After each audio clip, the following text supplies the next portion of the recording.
topic for today's class is ocular surface squamous neoplasia, and the scope of the talk is to describe the morphology of OSSN, the plausible etiopathogenesis for OSSN, how do you diagnose it, and what are the various management modalities. So, this is basically what the scope of the talk would be.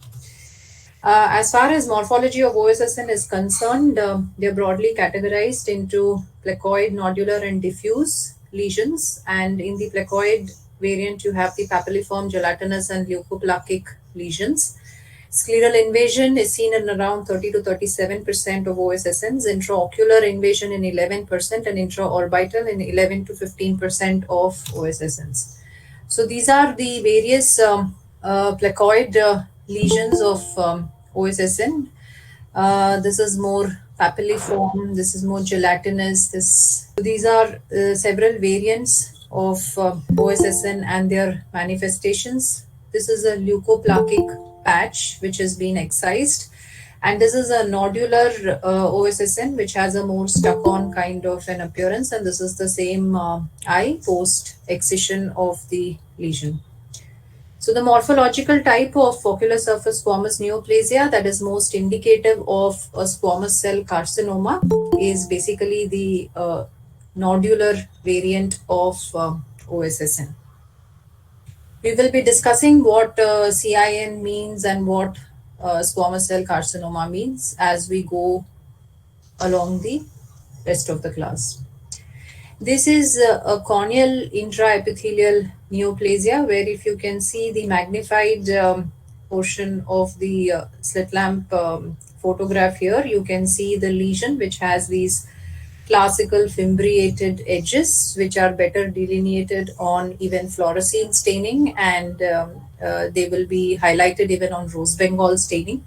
You might easily miss them if you don't see a magnified view of the same, but this is a very classical fimbriated version of a corneal intraepithelial neoplasia.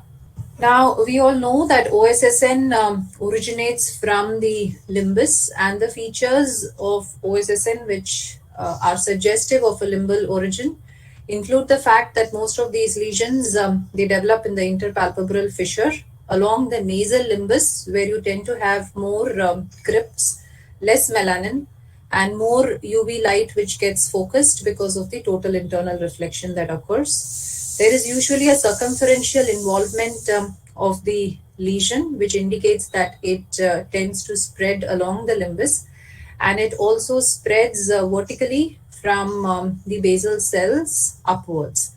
And all this indicates that the origin is from the limbus, where you basically have the cell of origin, which is the limbal stem cells. Why the limbal stem cells? It's the longevity and the proliferative capacity of the limbal stem cell that makes them potential progenitors of OSSN.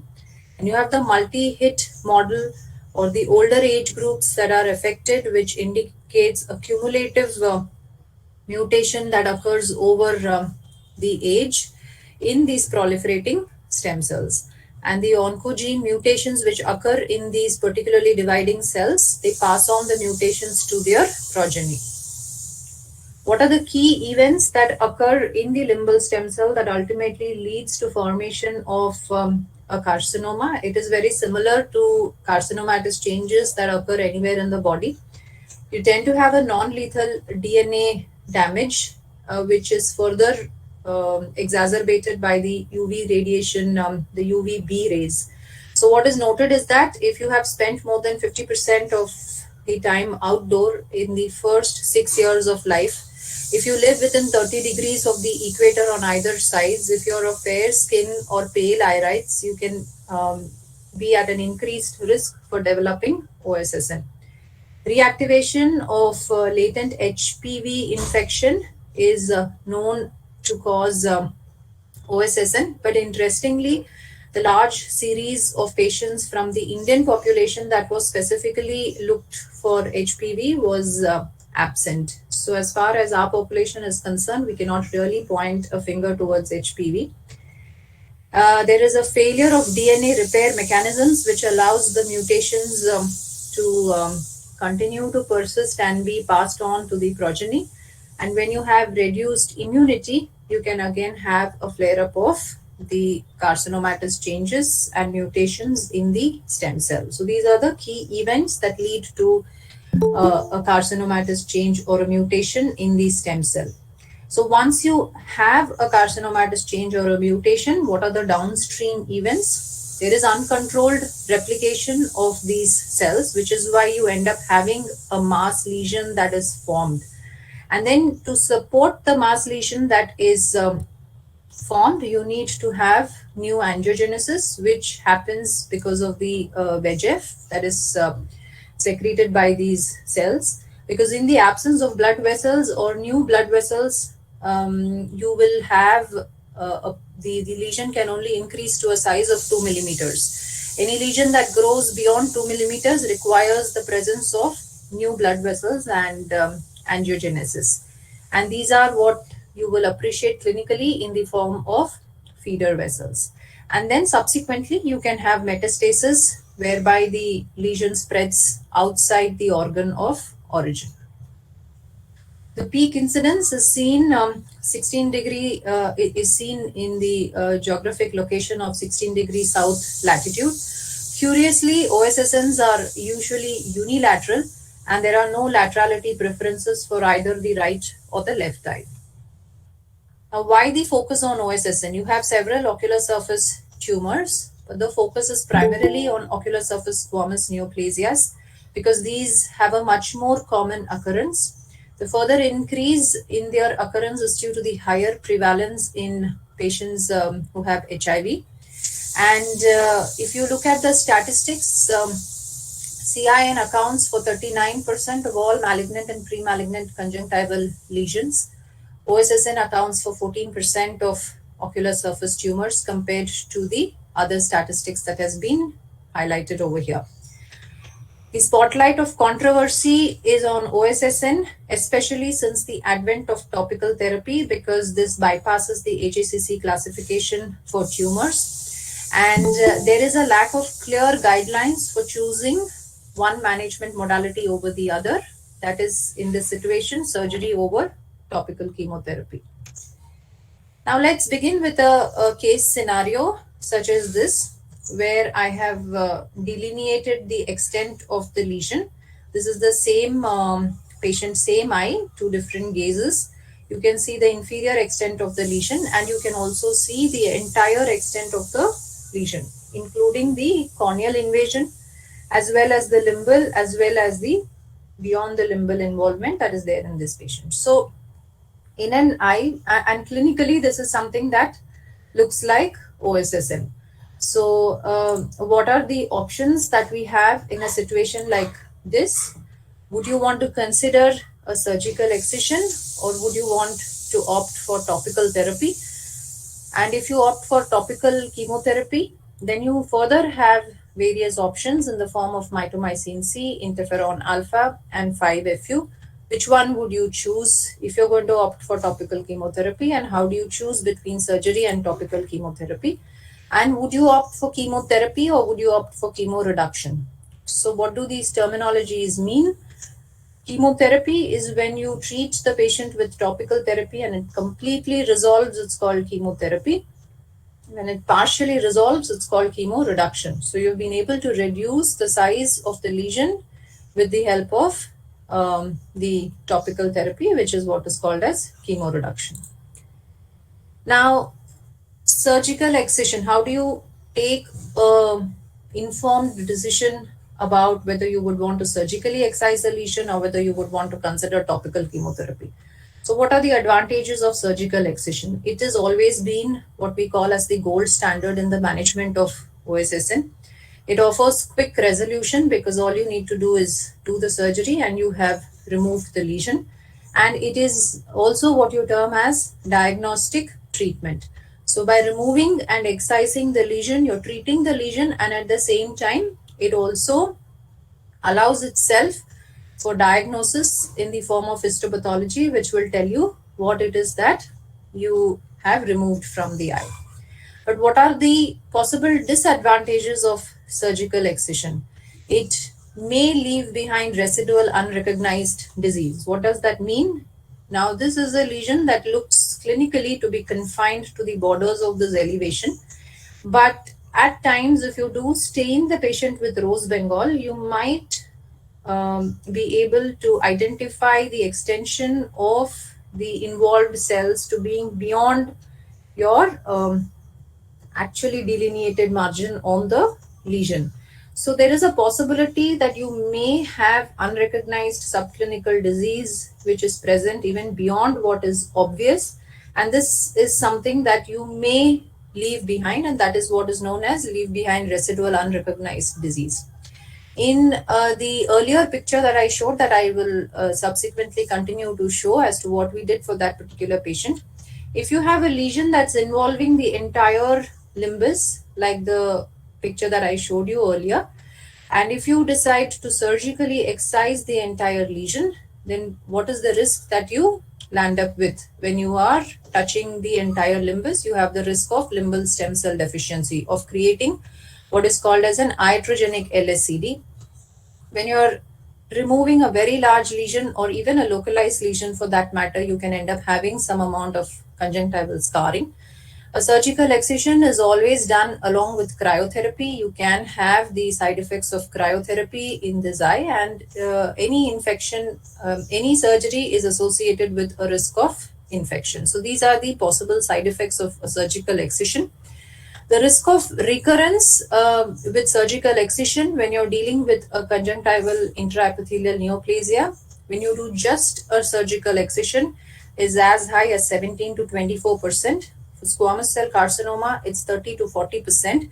But when you combine a surgical excision with cryo, this risk of recurrence reduces to 7 to 22%. If you have excised the lesion and the margins of the lesion are negative on histopathology, the risk of recurrence is only 5%. Whereas if you have the margins to be positive, the risk of recurrence is almost 50%. So going back to the case with which we started off, how do you decide? So the first thing preoperatively that you need to assess and delineate is the extent of the lesion, both horizontally as well as vertically. So horizontally here we have delineated the lesion, and it is, as you can see, an almost 360-degree encircling lesion. And again here, like I mentioned, the role of rose bengal staining is something that can never be underestimated in these eyes, because it will tell you what is the exact extent of the lesion horizontally.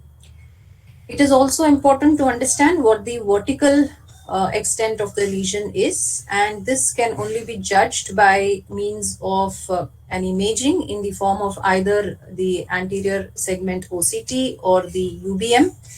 And the role of imaging in OSSN is very, very significant, because it will be able to tell you whether the lesion is invading the sclera or beyond or not, and what are the characteristic features of OSSN that you see in an ASOCT.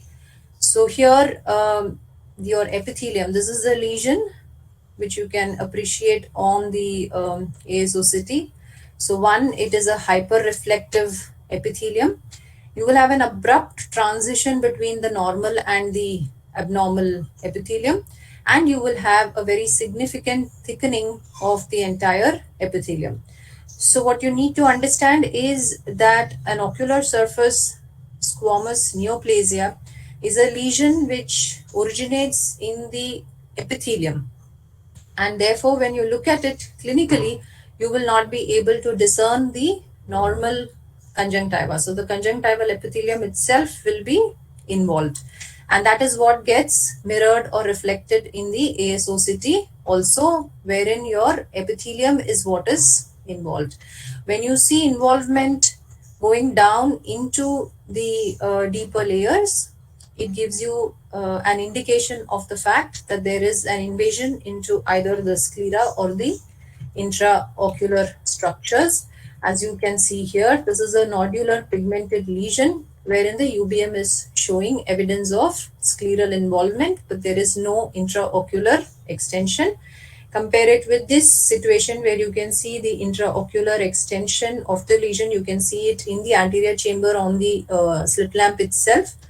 But this is something which you're also able to appreciate in the ASOCT. So once you have delineated the extent clinically, both horizontally and vertically, you decide upon the need for what is termed as neoadjuvant therapy. So you are trying to decide whether you would want to provide an adjuvant, an additional therapy in the form of chemo reduction, because we have understood what the side effects of surgical excision will be. And if I were to do a surgery in this particular case, you are going to end up with all the possible side effects of surgery that I enumerated in the previous slide. You want to avoid that, and therefore you would want to take the advantage of chemo reducing this lesion, and this is what is termed as a neoadjuvant therapy. So what we're trying to do, you treat the surface with topical chemotherapy, let the lesion reduce to a size that becomes amenable to surgical excision, and then if it's not gone away completely, then you operate upon the residual lesion. So this is what I mentioned, that this is a patient who was high risk for LSCD post-surgery.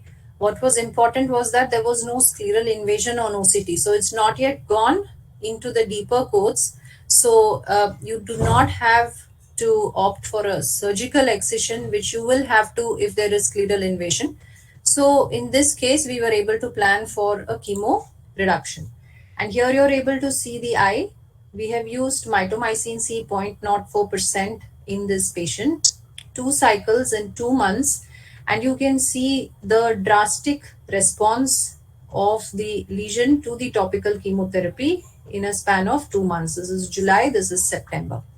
And another cycle was given for another month, wherein there was a significant reduction of the entire OSSN. It's like it almost just disintegrates and dissolves with the use of topical chemotherapy. So once you have been able to chemo reduce, or you have taken a primary decision to go ahead with surgery, let us now look at what your intraoperative principles, what is your surgical technique, what are the principles of doing surgery in these patients.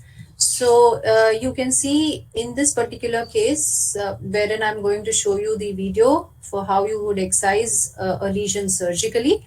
This is the extent of the lesion that is delineated here under the microscope. So usually we would prefer to take a margin of around 3 to 4 millimeters. And I think who was there with me the other day? Bhavini, I think. So this is something that you need to know. So what is the surgical technique that is applied when you are operating upon these patients is what is called as the no-touch technique, whereby at no point in time during the surgery will you actually hold the tumor with your forceps. You're always going to be holding only the edges. So it's a no-touch technique. And I will play the video now. So here we are marking the edges. It's usually 3 to 4 millimeters, and then we tend to cauterize the marked area so that it doesn't bleed. Then you hold only the edge and go under. So most of the times when you have no deeper invasion, you will be able to get the plane beneath the tumor very easily. You will be able to reflect it very well till the limbus. It's only at the limbus that it will be tethered. This is a alcohol dipped swab that is being used in the anterior edge of the cornea, and which allows you to separate the epithelium in the cornea, and then you will get a plane beneath it. And then you at the limbus, you will always see that it will be tethered, and the lesion is then excised with the Vanna scissors. This is a double freeze cryo which is being done to the edges of the conjunctiva and also the limbus. Usually the necessity to do it along the limbus is decided on a case-to-case basis, and then finally the amniotic membrane is being stuck on the bare area to cover the bare area, and then you just ensure that the cut edge of the conjunctiva is well positioned over the amniotic membrane. So what we use the alcohol for is called as the alcohol keratoepithelectomy, whereby you are removing the epithelium as well as using absolute alcohol to kill any cells which might be present anterior to the visible edge of the lesion. Dry field versus wet field, you usually prefer not to put saline on the operating field as long as the tumor is being excised, so that you don't end up causing any inadvertent seeding of the cells. And double freeze thaw cryotherapy to the edge of the conjunctiva is what is normally done along the entire edge. And usually you prefer to allow a spontaneous thaw, that is, you do not put saline once the ice ball is formed, and you allow it to thaw spontaneously, or it's also called as a non-assisted thaw. The cryotherapy to the base along the limbus is only if required, and then this is followed by the use of amniotic membrane graft and histopathology, which is sent to the pathology lab to get your diagnosis. And usually you tend to put the lesion on a piece of glove and actually mark it the way it was oriented in the eye, so that the pathologist also knows the orientation of the lesion in the eye, and then is able to make the subsequent sections and able to understand and give you a clear understanding of the respective edges and the base of the lesion. The other alternative is to just send the lesion in formalin and then have again an interpretation based on the edge and the base. So post-operatively, once you have done the surgery, you can have neoadjuvant therapy before the surgery is done. Similarly, there might be a need for adjuvant therapy after the surgery is done.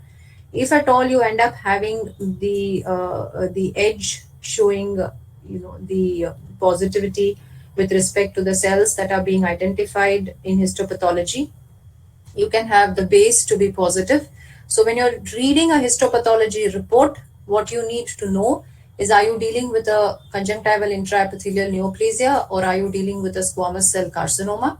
If it is a squamous cell carcinoma, is it an aggressive variant? Are you dealing with a mucoepidermoid carcinoma or a spindle variant of squamous cell carcinoma? What has been described of the edge and what has been described of the base, are both these absolutely clear of tumor cells? And if they are not clear, then you need to accordingly decide as to what you would want to do further in order to address the cells that you have left behind. If you are planning to do a destructive procedure, if the tumor is so large and it's already extending into the orbit, whereby the patient would require an exenteration or an enucleation, then any destructive procedure has to be preceded by an incisional biopsy to know and confirm what the tissue diagnosis is before you subject the eye to any form of destructive procedure. So in this particular patient, coming back to the patient whom we treated with chemotherapy, there's one small area which still seems to be elevated over here, for which after 3 cycles of mitomycin, we went ahead and did a surgical excision of the residual lesion. You can see it here on the ASOCT also. And after which the patient completely healed and he is under our regular follow-up. So in contrast to surgical excision, understanding the principles of surgical excision and the role of adjuvant therapy in surgical excision, we now move on to the topic of topical therapy and its advantages, wherein compared to surgical excision, your topical chemotherapy helps in treating the entire ocular surface. So unlike surgery, here it also addresses the microscopic and the subclinical lesions. Your limbal stem cell deficiency will definitely not be as much as what a surgical excision will induce when you are treating a very large lesion. It's well tolerated. All this again is further subcategorized based on the type of topical chemotherapy that you are going to be adopting. The risk of recurrence is less compared to white surgical excision alone, but almost equal to when you do a surgical excision along with cryotherapy. So it's around 7 to 16% is the risk of recurrence with topical chemotherapy alone. What are the disadvantages of topical therapy? You need a longer time for resolution. You have to ensure that the patient is compliant with the medication. Your topical chemotherapy agents require to be refrigerated, whether it is mitomycin C or interferon. There is a cost factor to it. It is, as of now, an off-label use in the management of ocular surface squamous neoplasia. It does have its side effects in the form of toxicity and possibility of LSCD, especially when you're using mitomycin C. What is the biggest drawback of topical therapy? You have no biopsy, you have no option of doing a histopathology, and therefore you do not have a specific diagnosis. It's entirely your clinical diagnosis of OSSN based on which you are initiating the treatment. And what is important to be understood is that the topical therapy only treats the CIN component. It only treats your intraepithelial neoplasia component. When your lesion breaches the basement membrane and goes into the subepithelial tissue, that component is not going to get treated. So if your entire lesion is a CIN, your topical chemotherapy is going to help and is going to act as a chemotherapy. When you have a combination of CIN and squamous cell carcinoma within the same lesion, which is what usually will happen when you have a squamous cell carcinoma, the topical chemotherapy will only treat your CIN component, and what will be left behind will be the squamous cell carcinoma component. And this is where it is called as chemo reduction. So it has reduced the lesion, it has treated the CIN component, and it has left behind the squamous cell carcinoma component, which will then have to be treated surgically. So what happens if you do not biopsy a suspected OSSN? You have seen the lesion clinically, you are suspecting OSSN, you have decided to start the patient on topical chemotherapy, which means that you do not have a biopsy, you do not have a histopathological report to support your clinical diagnosis. So one, you will not really know whether you're dealing with a CIN or SCC unless and until you end up with a residual lesion, which you will then attribute to being a squamous cell carcinoma. You can misdiagnose a lesion. You can sometimes end up misdiagnosing an amelanotic melanoma or certain other benign lesions. You can think that this is a squamous cell carcinoma or OSSN, and you might start chemotherapy when chemotherapy is not indicated at all or is not going to work at all. And you will completely miss the aggressive variant of squamous cell carcinoma in the form of mucoepidermoid or spindle cell variant, because you don't have a histopathological diagnosis. So what? I mean, what are the possible implications of such a scenario? You thought it was OSSN, you started the patient on topical chemotherapy. So what are the disadvantages in case it is one of the above? So you have a setback of 2 to 3 months waiting for a response in case it's a amelanotic melanoma, which you have wrongly diagnosed as OSSN. You are set back by 2 to 3 months waiting for a response to your topical chemotherapy. Your AJCC classification becomes defunct, because for you to have your AJCC classification, you need to know the depth of the lesion. Possible recurrence following resolution in the more aggressive variants. So you didn't know whether it was MEC or spindle cell. It is usually unlikely that these variants will respond to chemotherapy, but if they do, then there is a very high chance that they will recur, because these are variants which are known to recur, and you have missed or you have not noted the diagnosis at all by not doing a biopsy in such a situation. So it's important that when you are starting a patient on topical therapy without a biopsy, both the clinician and the patient must accept possible misdiagnosis and therefore over or under treatment of the lesion. And you have to understand the science and triage the patient accordingly into the surgical group or the topical chemotherapy group accordingly. Coming to the choice of agent for topical therapy, the mantra is to maximize efficacy and minimize toxicity. These are the three main agents which are used for topical therapy. What we use commonly in SN is mitomycin C 0.04% and interferon alpha 2B 1 million international units per ml. The choice of mitomycin C versus interferon alpha 2B is again largely based on your personal experience and preference. There is no strict or there is no hard and fast rule that one has to be used over the other. However, generally in the literature that is published in the West, the mitomycin C is relegated as the devil drop, and interferon alpha as the angel drop, because this is considered to be very soft on the ocular surface and therefore has less toxicity, whereas mitomycin C is considered to be very harsh and therefore equivalent of devil's drop. But in our experience, we do use mitomycin C as our first line of management in several cases. Though we have used both interferon as well as MMC, our experience in SN with 5FU is very limited. We prefer one of these two agents. And this is just to give you an understanding of the various parameters that are taken into consideration with respect to mitomycin and interferon. And I will basically focus on the dosing, where mitomycin C is given 4 times a day for 1 week, followed by a holiday for 1 week. So that is one cycle, 1 week on, 1 week off. And with interferon alpha, it's a daily dosing. There's no holiday. It is 4 times a day daily.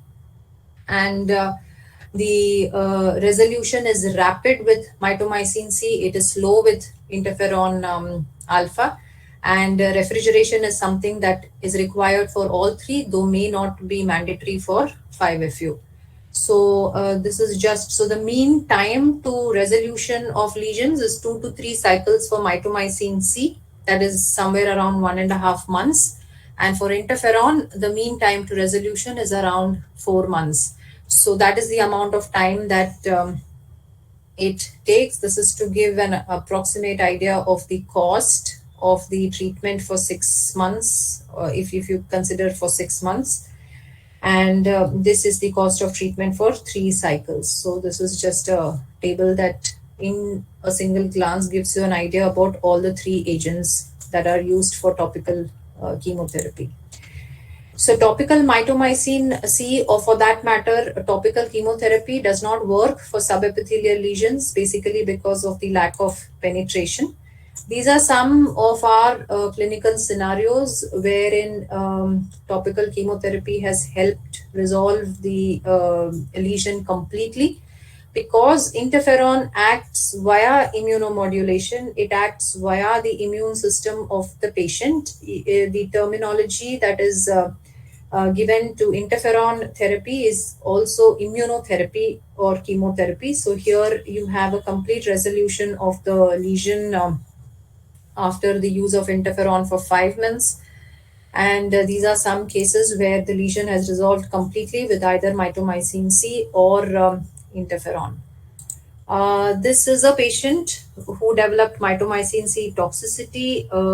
This was a patient, I think we started on mitomycin C after the surgical excision. She came back with a toxicity, but then that subsided with the use of topical steroids. This is again a slide which tells you regarding the reconstitution of the various chemotherapeutic agents that you should know as to how these need to be reconstituted. I will not really go into reading out the details for each one of them. And then you need to decide, how do you know what is the end point of topical therapy? So when you start a medication, you should see a response in at least 6 to 8 weeks. If there's no response at all at 2 months, then you change the drug or you consider surgery. So if you're using mitomycin C, you can change over to interferon at the end of 2 months. Or if you've been using interferon for 2 months and there's no response at all, then you change to mitomycin C at the end of 2 months. But if you feel that you're dealing with something else, then it's probably just better to go ahead and consider surgery in case it's a small lesion and it's not a very large lesion where you are dependent on chemoreduction of the lesion.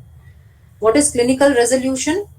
When you have no rose Bengal staining, when there is no clinically evident tumor or leukoplakia, and when normal conjunctival architecture is restored, this is called as clinical resolution. So when you see clinical resolution, can you stop topical therapy? No.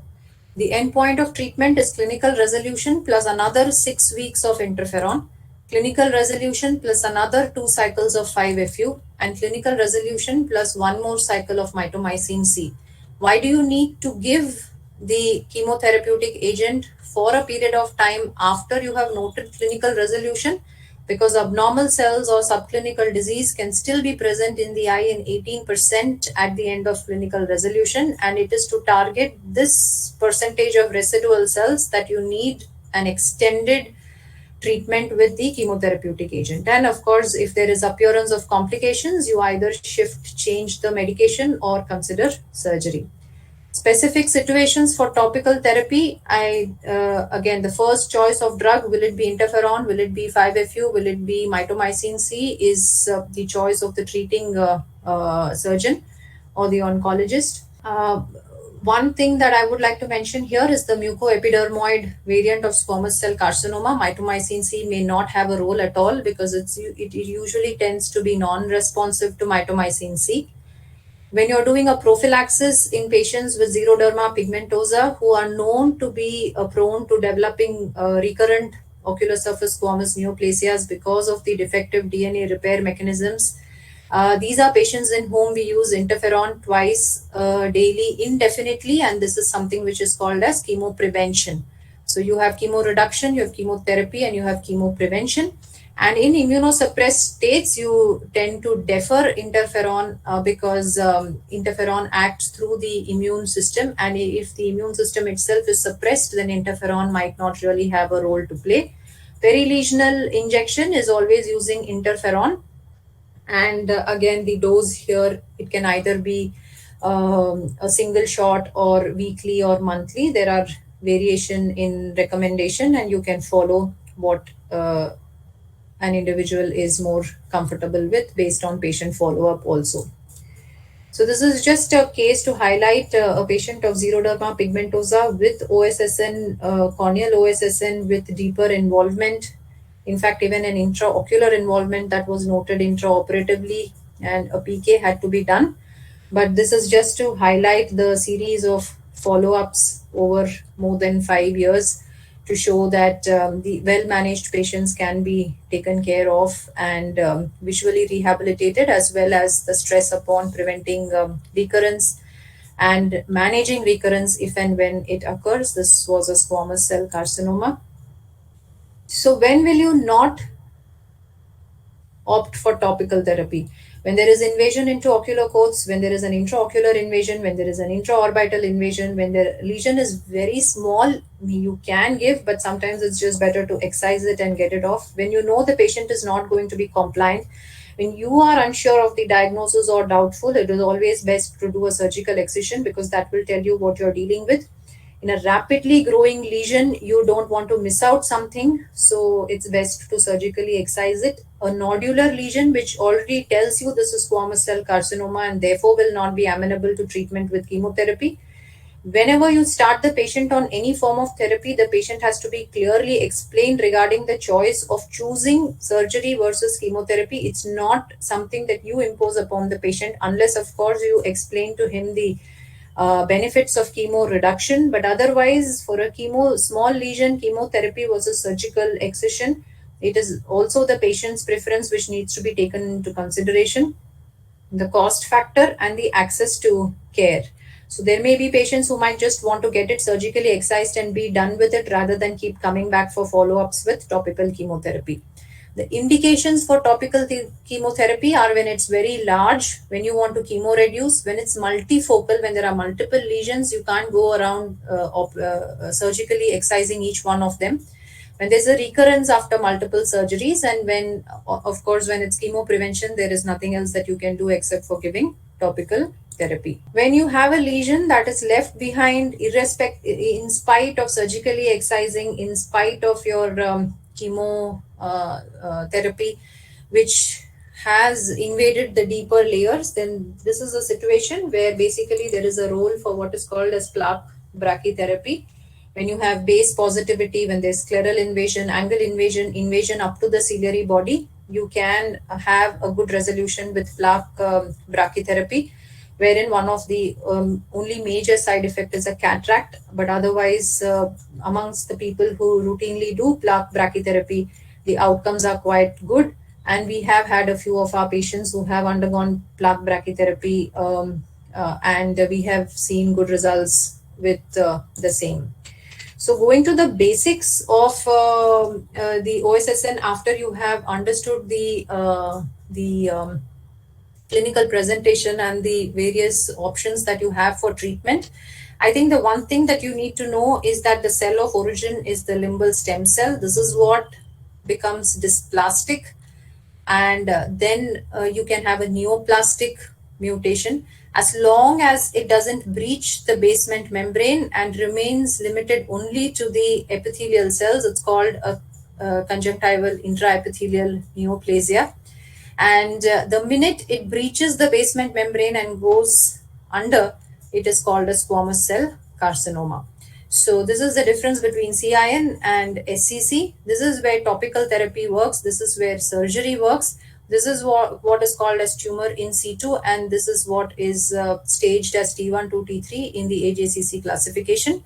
When you take an imprint cytology, all that it tells you is the nature of the cells in the topmost layer of the lesion.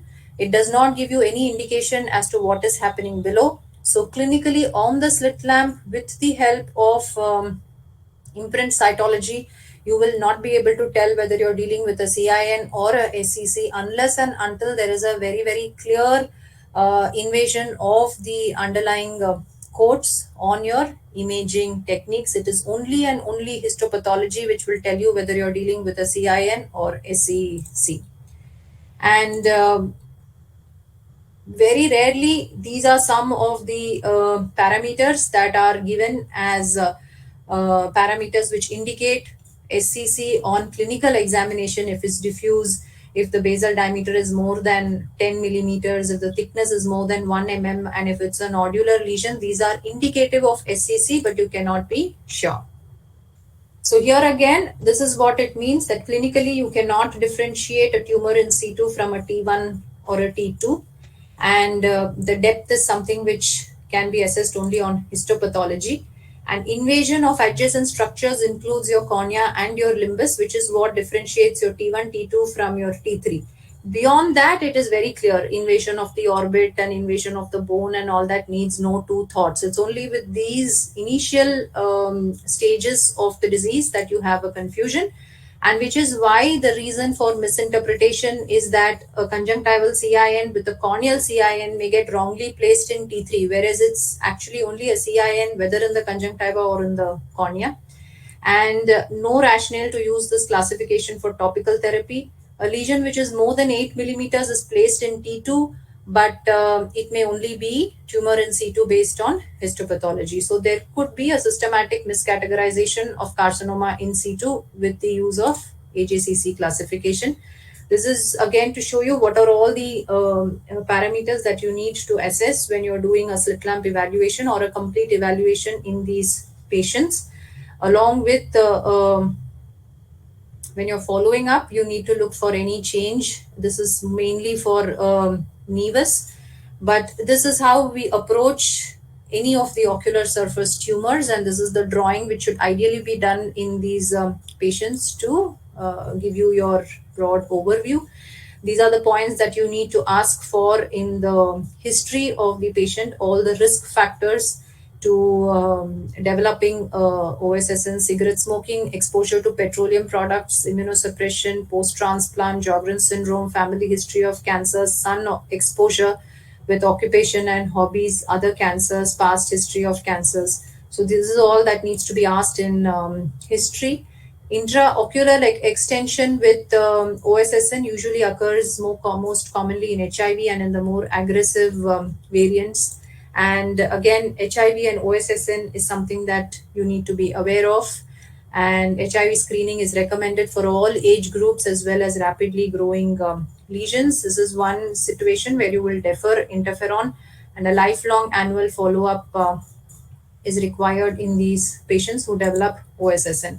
It is preferable to do an elective cataract surgery 1 year following the resolution of OSSN in the eye. So this is the accepted guideline for performing intraocular surgery in patients who have OSSN.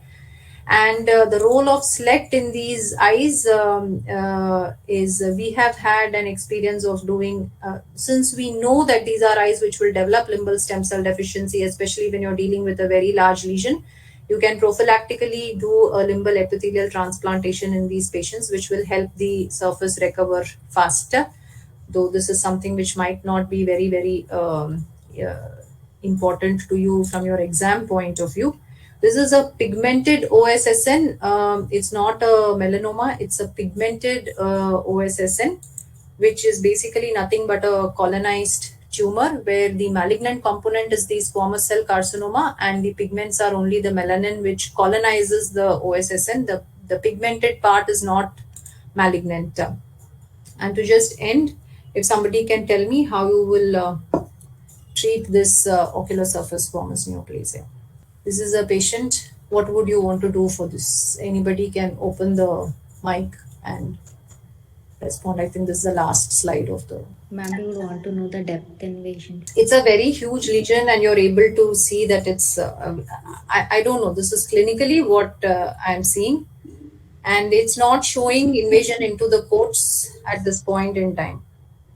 I'll show you to give you one more clue.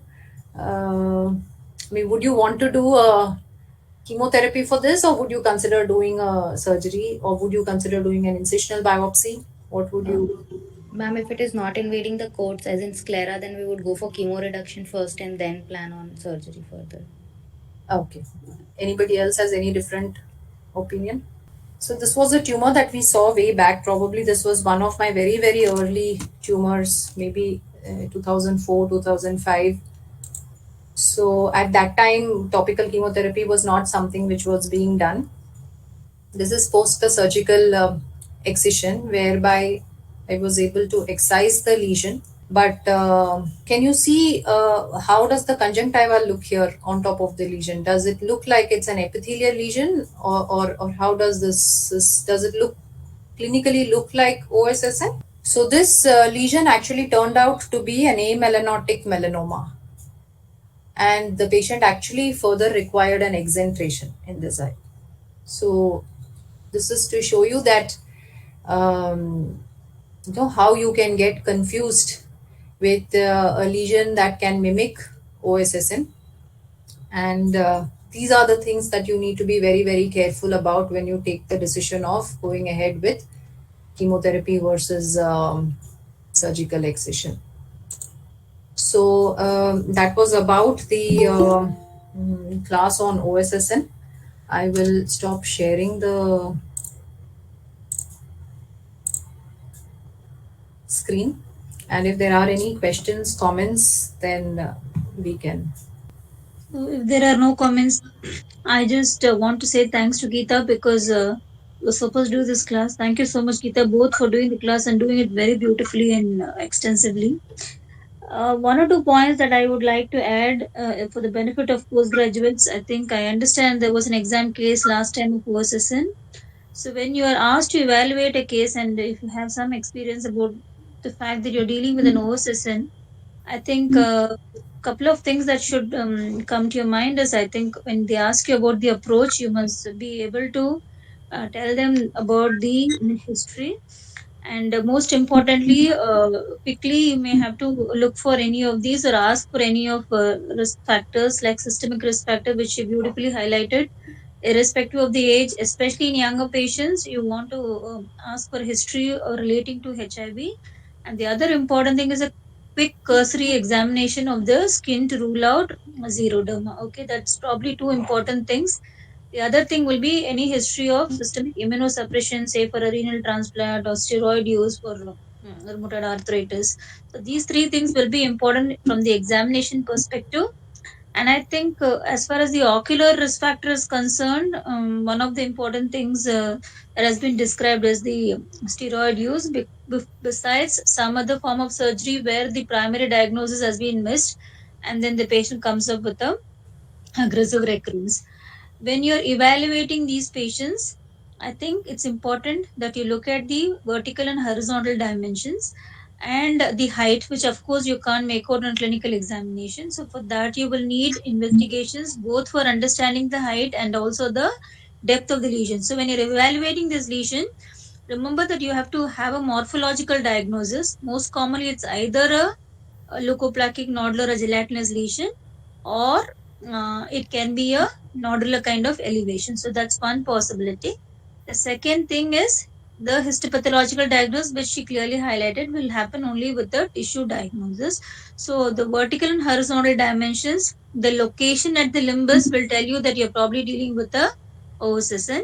Look for the presence of feeder vessels and also the fixity of the lesion. Fixity is because if it's a superficial lesion, it's going to be mobile as against a deep lesion, which is going to be having a less restricted mobility. This is from the examination of a patient in your exam perspective that I'm talking to you about.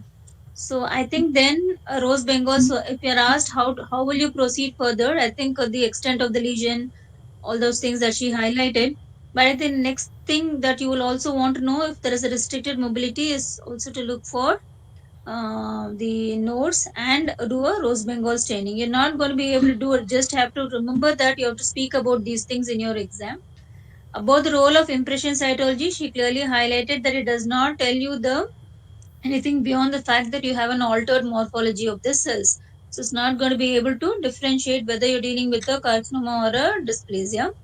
And when you have tumors that are superficial, then OCT definitely beyond above the sclera, maybe OCT definitely has a role to play. Anything beyond sclera or beyond uveum will have to be considered to understand the depth of the lesion. If you have an invasive lesion where you think sclera is involved, then you may also have to mention about examining the preauricular or submandibular lymphadenopathy. From the practical point of view, if you have a small lesion, I think the options would definitely be excision with cryotherapy. The role of cryotherapy is very important. You have to mention about the cryotherapy.